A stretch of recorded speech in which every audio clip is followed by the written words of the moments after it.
इस कहानी को जरा ध्यान से सुनिएगा, क्योंकि ये कहानी आपके जिंदगी भर काम आएगी। एक बार की बात है, एक समय महात्मा बुद्ध नगर वासियों को उपदेश दे रहे थे। महात्मा बुद्ध कह रहे थे कि संसार के इस माया जाल में मत फंसो, संसार से ऊपर उठो। संसार से ऊपर उठकर ही तुम संसार को जी सकते हो। यहां कोई अपना नहीं होता। संसार के मोह माया वो फंस गया जिसने अपनी बुद्धि का इस्तेमाल नहीं किया। वह व्यक्ति जो समय पर अच्छे कर्म नहीं करता और बुरे कामों में जुट जाता है, वह आने वाले समय में बड़े दुखों का सामना कर सकता है, क्योंकि उसके बुरे कर्म ही उसके दुखों का कारण बनेंगे। इसलिए आप सभी इस संसार की मोह माया अर्थात इच्छा, लालच, क्रोध इत्यादि को ध्यानपूर्वक देखते हुए अपने कर्म करें। इतना कहकर महात्मा बुद्ध ने अपना उपदेश समाप्त किया और वहां से चले गए।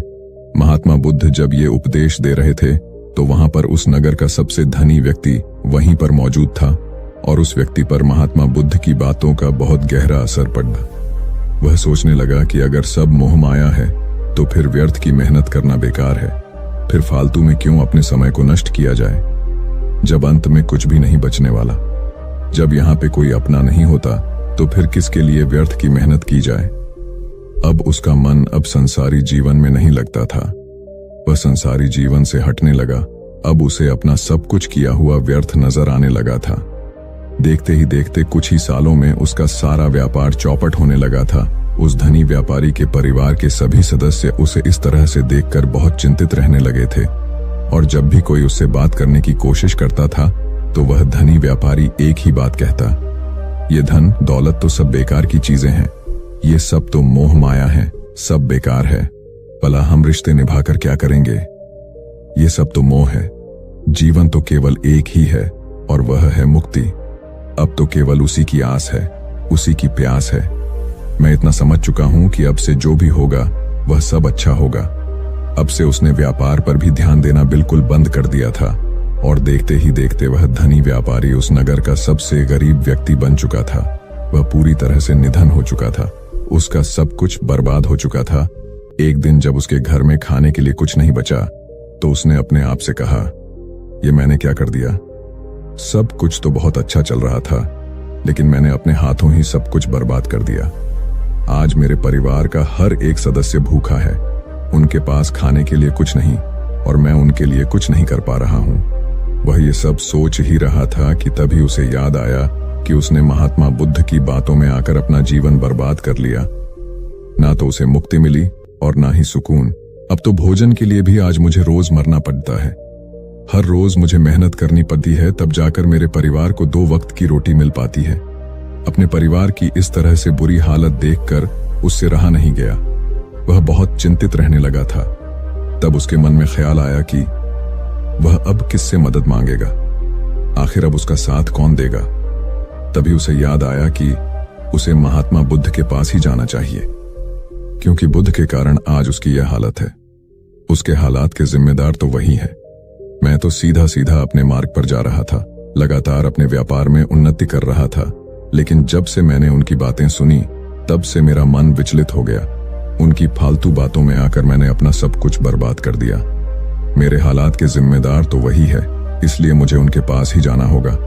अपने मन में क्रोध लिए 2 दिनों की लंबी यात्रा करके वह महात्मा बुद्ध के पास पहुंचा और क्रोध में आकर महात्मा बुद्ध से कहता है, हे बुद्ध, आपको कोई ज्ञान नहीं। आपने सत्य की प्राप्ति की है। आप तो केवल भोले भाले लोगों को फंसाना जानते हैं। अपनी चिकनी चुपड़ी बातों में उन्हें बहलाना जानते हैं। आप लोगों के सीधेपन का फायदा उठाकर अपनी प्रसिद्धि और अपनी प्रशंसा करवाते हैं। आप हमें ऐसे सपने दिखाते हैं जो कभी पूरे नहीं होते। मैं भी ऐसा ही एक सीधा साधा व्यक्ति था और मैं उस नगर का सबसे बड़ धनी व्यक्ति था। आपसे मिलने से पहले सब कुछ ठीक चल रहा था। मेरे पास धन की कोई कमी नहीं थी। सारे ऐशो आराम थे, सारी सुख सुविधाएं थीं। लेकिन जब से मैंने आपका उपदेश सुना, मैं आपसे इतना प्रभावित हो गया कि मैंने आपकी बातों को ही मानना शुरू कर दिया और वो सारी चीजें छोड़ दी जो मुझे संसारी जीवन से जोड़ती थीं। अर्थात संसार की सारी मोह माया मैंने त्याग दी। और आज देखिए, आपकी वजह से मेरा पूरा परिवार भिखारी बन चुका है। वह छोटी सी कुटिया में रहता है, यहां तक कि रोज के खाने के लिए भी नहीं है। आपकी वजह से मैं पूरी तरह से बर्बाद हो चुका हूँ। उस व्यक्ति के इतना कहने के बाद महात्मा बुद्ध शांति से मुस्कुराते हुए उस व्यक्ति से कहते हैं, आखिर तुम्हारे साथ क्या हुआ है और तुमने मेरी बातों का क्या मतलब निकाला? इस पर वह व्यक्ति महात्मा बुद्ध को सारी बातें बता देता है। आप कहते हैं कि धन दौलत की इच्छा करना ये काम सब मोह माया है से भरा है। आप सांसारिक जीवन को बुरा कहते हैं और खुद इस संसार में आकर भिक्षा मांगते हैं। आप आध्यात्मिक जीवन को अच्छा बताते हैं, किंतु मेरा एक प्रश्न है, इस आध्यात्मिक जीवन से हमें क्या मिलता है? इससे हमें क्या लाभ? आपने कहा था कि हमें आध्यात्मिक जीवन से सुख प्राप्त होता है, लेकिन मैंने तो जब से आध्यात्मिक जीवन अपनाया है तब से मुझे केवल दुख ही दुख मिला है। यहाँ तक कि मेरे पास जो कुछ भी था वह भी सब में खो बैठा हूँ। आप लोगों को झूठा सुख दिखाकर उन्हें अंधकार में ढकेल देते हैं। क्या यह वास्तविकता नहीं? इस पर महात्मा बुद्ध मुस्कुराते हुए उस व्यक्ति से कहते हैं, बेटा तुम बहुत दूर से आए हो, अभी तुम विश्राम करो। रात को आकर मैं तुम्हें तुम्हारे सभी प्रश्नों का जवाब दे दूंगा। पहले तो उस व्यक्ति ने इनकार किया, लेकिन महात्मा बुद्ध के आग्रह पर वह व्यक्ति महात्मा बुद्ध की बात मान गया और आश्रम में जाकर विश्राम करने लगा। रात्रि के बाद महात्मा बुद्ध उस व्यक्ति के पास आए और कहा, बेटा मैंने एक व्यक्ति की बात सुना, वो कह रहा था कि एक हाथी हवा में उड़ रहा था। उसने तो यह भी देखा कि एक बड़ी मछली अपने पैरों से जमीन पर चल रही थी और एक कुत्ता समुद्र की गहराइयों में सांस ले रहा था। वो व्यक्ति महात्मा बुद्ध की सारी बातें सुनकर महात्मा बुद्ध से कहता है, फिर तथागत उसके आगे क्या हुआ? आखिर आप चुप क्यों हो गए? तभी महात्मा बुद्ध उस व्यक्ति को समझाते हुए कहते हैं, बेटा क्या तुम्हें लगता है कि ऐसा वास्तव में हो सकता है? इस पर व्यक्ति जवाब देते हुए कहता है, बुद्ध अगर आप कह रहे हैं तो यह अवश्य ही सच होगा, क्योंकि आप इतने बड़े ढेर ज्ञानी हैं, आपने सत्य की प्राप्ति की है, तो आपके मुख से निकला हुआ हर एक शब्द तो सत्य ही होगा। तभी महात्मा बुद्ध मुस्कुराते हुए उस व्यक्ति से कहते हैं, बेटा क्या तुमने कभी पहले ऐसा कभी होते हुए देखा है? क्या तुमने कभी किसी हाथी को देखा है जो पर के साथ हवा में तेजी से उड़ता जा रहा हो? इसके जवाब में वह व्यक्ति कहता है, तथागत मैंने तो कभी नहीं देखा। तभी महात्मा बुद्ध कहते हैं, तुमने मुझसे प्रश्न क्यों नहीं किया कि आखिर वह हाथी आकाश में कैसे उड़ सकता है? इसके जवाब में व्यक्ति कहता है, हे तथागत, आपके मुंह से सुनकर मुझे ऐसा लगा कि मानो बात सत्य हो, और आप कह रहे हैं तो ये सत्य ही होगा, इसलिए मैंने आपसे एक भी बार प्रश्न नहीं किया। तभी महात्मा बुद्ध उस व्यक्ति को समझाते हुए कहते थे, कभी किसी की बातों पर मत जाना, बल्कि खुद विचार करो, संयम से सोचो कि उस बात में कितनी सच्चाई है। जो व्यक्ति कह रहा है क्या वह सच है? आखिर वह कहना क्या चाहता है? हो सकता है कि वह कुछ और कहना चाहता हो और तुम उसका अर्थ कुछ और ही निकाल रहे हैं। कम से कम तुम्हें एक बार प्रश्न करके ये समझना तो चाहिए कि आखिर वह कहना क्या चाहता है। अगर तुम मुझसे पूछते कि आखिर वह हाथी हवा में कैसे उड़ सकता है, तो इसका जवाब मैं तुम्हें अवश्य देता। मैं तुम्हें ऐसा बताता कि एक छोटा सा बच्चा अपने खिलौनों के साथ खेल रहा है, वह हाथी को हवा में उड़ा रहा है और कुत्ते को पानी में डूबा रहा, और रही बात मछली की तो वह उसे जमीन पर चला रही है। क्या ऐसा संभव नहीं हो सकता? इसके जवाब में व्यक्ति कहता है, हाँ बिल्कुल ऐसा हो सकता है। महात्मा बुद्ध उस व्यक्ति को कहते हैं, इसी प्रकार मैं कभी किसी को निर्धन या गरीब होने के लिए नहीं कहता। निर्धनता या गरीबी तुम्हारे विकास में बाधक बन जाती है, जिससे तुम और कुछ नहीं सोच पाते, ना ही कुछ समझ पाते हो। इन भिक्षुओं को देखो, जब इन्हें भोजन की आवश्यकता होती है तो यह भिक्षा मांगने के लिए निकल पड़ जाते हैं, लेकिन यह भिक्षा कहां से आती है? इसके जवाब में व्यक्ति कहता है, हे तथागत, हर कोई रोज मेहनत करता है ताकि उसके परिवार का पालन पोषण हो सके, और जो वह मेहनत करता है उसके बदले में उसे कुछ पैसे मिलते हैं। उन पैसों से भोजन खरीदता है और वही भोजन वो आपको भी सौंपता है, और वहीं से भिक्षा आती है। तभी महात्मा बुद्ध उस व्यक्ति से एक और प्रश्न करते हैं, बेटा ये बात तो सत्य है, लेकिन तुम क्या मुझे ये बता सकते हो कि आखिर ये धन कहां से आता है? इसका जवाब देते हुए व्यक्ति कहता है, तथागत धन तो सभी लोग अर्जित करते हैं, सभी कमाते हैं। तभी महात्मा बुद्ध इस व्यक्ति को समझाते हुए कहते हैं, ठीक इसी प्रकार दुनिया में यदि हर कोई भिक्षा मांगने लग जाए तो आखिर भोजन कहां से आएगा? अनाज कौन उगाएगा? व्यापार कौन करेगा? और लोगों की रक्षा के लिए धन कहां से इकट्ठा होगा? लोगों की जरूरतें कैसे पूरी होगी। ये सुनकर व्यक्ति थोड़ा अचरज में पड़ गया और महात्मा बुद्ध से कहता है, किंतु हे तथागत, आप ही तो कहते हैं कि मनुष्य की इच्छा, कामना और वासना, लालच और क्रोध, ये सभी मनुष्य के विकार है और हमें इनसे दूर रहना चाहिए, तभी वह आत्मज्ञानी कहलाता है। तभी महात्मा बुद्ध कहते हैं, बेटा, मैं तो अभी भी यही कह रहा हूं कि मनुष्य को इन सब चीजों से दूर रहना चाहिए। इस पर व्यक्ति महात्मा बुद्ध की बात काटते हुए कहता है, पर दुनिया तो इसी पर चल रही है, इसके बिना भला या संसार कैसे चल सकता है। हर किसी को पैसों की जरूरत है, बिना पैसों के बाहर अपने परिवार को नहीं चला सकता। वह अपने परिवार का पालन पोषण नहीं कर सकता, वह अपने परिवार के लिए भोजन नहीं ला सकता, और यदि वह पैसे नहीं कमाएगा तो वह भूखा मर जाएगा। तभी महात्मा बुद्ध कहते हैं, बेटा, ये संसार इन चीजों से नहीं चल रहा है, इन चीजों से बिगड़ रहा है।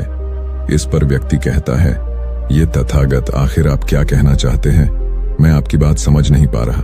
संसार में इच्छा, कामना, वासना और क्रोध ही तो है, और जब हम इनका त्याग कर देते हैं तब हम अध्यात्म के मार्ग की ओर आगे बढ़ते हैं, अर्थात मुक्ति के मार्ग पर, यानी कि हम सन्यासी के मार्ग पर चलते हैं। इस पर महात्मा बुद्ध जवाब देते हुए कहते हैं, बेटा, तुमने जो कुछ कहा वह भी एक बहुत बड़ा सत्य है। इच्छा, कामना, वासना और क्रोध, ऐसे ही बुरी भावनाओं को छोड़ देने से हम संसार छोड़कर सन्यासी हो जाते हैं, और इन्हीं सभी चीजों को छोड़कर भी हम संसार में जी सकते हैं, धन कमा सकते हैं, मान, पद, प्रतिष्ठा और सम्मान कमा सकते हैं, क्योंकि हम सब अपना कर्म ही तो कर रहे। एक किसान खेती करता है, पर वह अपनी खेती बिना बुरी भावनाओं के भी कर सकता है। एक व्यापारी व्यापार करता है और इस व्यापार में चीजों को यहां से वहां पहुंचना होता है, और वह व्यापारी इन चीजों को बिना बुरी भावना के कर सकता है। ठीक उसी प्रकार एक राजा भी अपनी प्रजा की रक्षा करता है, और वह भी अपने कर्म बिना किसी बुरी भावना के कर सकता है। और एक भिक्षु इन सभी लोगों को सही प्रकार और सही कार्य करने के लिए मार्गदर्शन करते हैं। जो उस भिक्षु का क्रम है, जो उसका कार्य है, और जो व्यक्ति जागृत होकर अपने कर्मों का सही पालन करता है, वास्तविकता में वही सन्यासी हैं, वही भिक्षु है। क्योंकि हम जो भी कर्म कर रहे हैं वह हमारा इस संसार में रहने के लिए, जीवित होने के लिए, जीवन जीने के लिए केवल एक माध्यम मात्र ही है। उसे छोड़कर हम कुछ भी नहीं पा सकते, और हमारे सभी कर्म करते हुए हमारा मुख्य उद्देश्य जागृत होना है, खुद को पहचानना है। एक बार यदि हमारे भीतर ज्ञान का उदय हो गया, तब हम चाहे जो भी करें, वह फिर संसारी हो या सन्यासी, सब एक ही होते हैं। इस पर व्यक्ति महात्मा बुद्ध से कहता है, हे बुद्ध, किंतु मैंने तो देखा है कि आप अपने संघ में उन लोगों को भी शामिल कर लेते हैं जो लोग अपने परिवार को छोड़कर आए, अपने माता पिता को, अपने बीवी बच्चों को छोड़कर आए। क्या आप उनसे कभी ये कहते हैं कि जाकर अपनी जिम्मेदारियां पूरी करो और धन कमाओ, और वहीं पर रहकर तुम आत्मज्ञान प्राप्त करो? उस व्यक्ति के प्रश्न का जवाब देते हुए महात्मा बुद्ध कहते हैं, क्या तुम हाथी को हवा में उड़ा सकते हो? इसके जवाब में वह व्यक्ति कहता है, नहीं, मैं नहीं उड़ा सकता। तभी महात्मा बुद्ध कहते हैं, केवल एक बच्चा ही हाथी को हवा में उड़ा सकता है। ठीक उसी प्रकार जिस व्यक्ति को जो बनना है वह तो वह बनकर ही रहेगा। जैसे किसी व्यक्ति को व्यापारी बनना है तो वह व्यापारी बनेगा, ठीक इसी प्रकार यदि किसी व्यक्ति को आत्मज्ञान की प्राप्ति करनी है तो उसे सब कुछ तो त्यागना ही होगा। आगे महात्मा बुद्ध उस व्यक्ति से कहते हैं, बेटा, क्या तुम सब कुछ छोड़कर आत्मज्ञान के मार्ग पर आगे बढ़ते, या फिर तुम ये सोच रहे थे कि इस रास्ते पर चलकर जीवन आसान हो जाएगा, जो होगा सब अच्छा होगा, सब कुछ अपने आप ही मिलने लगेगा, मुझे तो कुछ करने की आवश्यकता ही नहीं पड़ेगी, सारे दुख दर्द सब कुछ समाप्त हो जाएगा और जीवन में चमत्कार होने लगेगा और अंत में मुक्ति भी मिल जाएगी।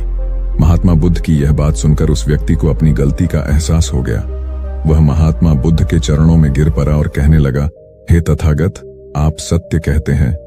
मैंने तो कुछ ऐसा ही सोचा था, क्योंकि मेरा व्यापार सही नहीं चल रहा था तो मुझे लगा कि सब कुछ छोड़कर सब मिल जाएगा, मुझे कुछ करने की आवश्यकता ही नहीं पड़ेगी और मेरे सारे दुख दर्द हमेशा हमेशा के लिए खत्म हो जाएंगे और मैं आत्मज्ञान भी प्राप्त कर पाऊंगा। तभी महात्मा बुद्ध उस व्यक्ति से कहते हैं, बेटा, भिक्षु हो जाना कोई आसान बात नहीं है, इसके लिए सब कुछ त्यागना पड़ता है। एक एक चीज जिसे तुम बहुत प्रेम करते हो, वो सारी चीजें तुमसे एक एक करके दूर हो जाती है। तो क्या तुम भिक्षु बनने के लिए तैयार हो? क्या तुम सब कुछ छोड़कर अध्यात्म के मार्ग में आगे बढ़ना चाहते हो? इसके जवाब में व्यक्ति कहता है, हे तथागत, मुझे मेरी गलती का एहसास हो चुका है। मुझे भिक्षु नहीं बनना, मैं तो व्यापारी ही ठीक हूं। मैं तो अपने संसारी जीवन में ही खुश था। परंतु अब भी मेरे मन में एक प्रश्न शेष बचा है। अगर आपकी आज्ञा हो तो वह प्रश्न भी मैं आपसे पूछना चाहूंगा। तभी महात्मा बुद्ध उसे आज्ञा देते हैं। इस पर व्यक्ति कहता है, तथागत, आप ही तो कहते हैं कि धन नहीं कमाना चाहिए। पद, प्रतिष्ठा, अहंकार हमें दुख की ओर ले जाते हैं। और संसार में यही तो है। और क्या है, यदि हमें संसारी जीवन जीना है तो हमें ये सब तो करना ही पड़ेगा। तभी महात्मा बुद्ध मुस्कुराते हुए उस व्यक्ति से कहते हैं, क्या तुम्हें भूख लगी है? इस पर व्यक्ति कहता है, हाँ तथागत, मुझे बहुत भूख लगी है। तभी महात्मा बुद्ध उस व्यक्ति को भोजन करवाते हैं और उसे भरपेट भोजन खिलाने के बाद महात्मा बुद्ध उस व्यक्ति से कहते हैं, लो और खाओ, ये सब तुम्हारे लिए ही है। इसके जवाब में वह व्यक्ति कहता है, तथागत, मैं पहले ही बहुत ज्यादा खा चुका हूं, अब मुझसे और नहीं खाया जाएगा। मेरे पेट में अब जरा भी जगह नहीं रह गई है। यदि मैंने और अधिक खाया तो मेरा पेट दर्द करने लग जाएगा और फिर मुझे तरह तरह की परेशानियां होने लगेंगी। मैं परेशान हो जाऊंगा। तभी महात्मा बुद्ध मुस्कुराते हुए उस व्यक्ति से कहते हैं, बेटा, मैं भी तो तुम्हें यही समझाने का प्रयास कर रहा हूं कि जितनी जरूरत है उतना ही खाओ, क्योंकि हर चीज जब हद से ज्यादा हो जाती है तो वह नुकसान जरूर पहुंचाती है। फिर वह चाहे धन हो, चाहे इच्छा, चाहे लालच, या फिर कामना या वासना, सब कुछ हद से ज्यादा आपको नुकसान ही पहुंचाएगा और यह सब आपको केवल दुख ही देंगे। इसीलिए इन्हें नियंत्रण में रखना चाहिए। जितने की हमें आवश्यकता है उतना ही हमें चाहिए, और जब आप इसे नियंत्रण में रखते हैं तो यह कभी आपको दुख नहीं दे पाएगा। आप हमेशा सुखी रहो। आगे महात्मा बुद्ध उस व्यक्ति से कहते हैं, सुनो, धन कमाना आवश्यक है, क्योंकि धन की कमी नहीं होनी चाहिए, भोजन की कमी नहीं होनी चाहिए, किसी भी कार्य को करने के लिए मन में इच्छा की कमी नहीं होनी चाहिए। लेकिन उसी के साथ में यह भी ध्यान रखना है कि इच्छा अत्यधिक भी नहीं होनी चाहिए, और मैं तुम्हें यही समझाने का प्रयास कर रहा हूं। इसीलिए जाओ और धन कमाओ। व्यापार से, अपने कर्म से न केवल अपना बल्कि दूसरों का भला भी करो। जब तुम अपने किए कार्यों की सांसारिक कार्यों से लोगों का भला करते हो, तब तुम में और किसी सन्यासी अर्थात किसी भिक्षु में कोई अंतर नहीं रह जाता। बस सभी के मार्ग अलग हो गए हैं, लेकिन मंजिल एक ही होती है, और तुम कभी मार्ग से भटकना नहीं। तुम लोगों की संगत में रहना जो तुम्हें अपने आत्मज्ञान के सीधे मार्ग पर ले चले, जो सांसारिक जीवन से हटकर नए जीवन में प्रवेश करवाएं, क्योंकि वे लोग बुराइयों से लड़ने में तुम्हारी मदद करेंगे। तुम्हें ताकत मिलेगी और तुम लगातार बिना विचलित हुए अध्यात्म के मार्ग पर लगातार आगे बढ़ाते चले जाओगे। इतना कहकर महात्मा बुद्ध शांत हो गए। वह व्यक्ति महात्मा बुद्ध को प्रणाम करके कहता है, ये तथागत, आपकी शिक्षा ये तो बिल्कुल अलग है। आप जो कहते हैं उसके पीछे का अर्थ कुछ अलग ही होता है, बहुत सीधा और सरल, लेकिन हम उसे समझ नहीं पाते। आपके पास चमत्कार का आश्वासन नहीं है, पर आपके पास वह मार्ग है जिसमें मार्ग पर चलकर मैं अवश्य ही अध्यात्म को प्राप्त कर सकता हूं, जिससे मेरा और लोगों का सभी का भला होगा। हे तथागत, ये मेरी ही गलती थी कि मैंने आपकी बातों का गलत मतलब निकाला और एक व्यापारी होकर भी मैंने अपने कर्म को छोड़ दिया और ये सोचने लगा कि अब अपने आप सब कुछ अच्छा ही होगा। लेकिन यह सत्य है कि अपने आप कुछ नहीं होता। जब हम हाथ पैर चलाएंगे, काम करेंगे, कर्म करेंगे, तभी हमें फल मिलेगा। जब हम हाथ पैर मारना छोड़ते हैं तो नदी का बहाव हमें अपने साथ बहा कर ले चला जाता है और तब हमारे हाथों में कुछ नहीं रह जाता, और यही मेरे साथ भी हुआ है। तथागत, आज से मैं आपको वचन देता हूं कि मैं अपना कर्म पूरी ईमानदारी के साथ करूंगा। आपके दिए हुए मार्ग पर मैं पूरी ईमानदारी से चलूंगा। मैं आपको वचन देता हूं कि मैं एक अच्छा व्यापारी और एक अच्छा इंसान बनकर रहूंगा। मैं आत्मज्ञान के मार्ग पर अपने कर्म करते हुए आगे बढ़ता रहूंगा। इतना कहकर वो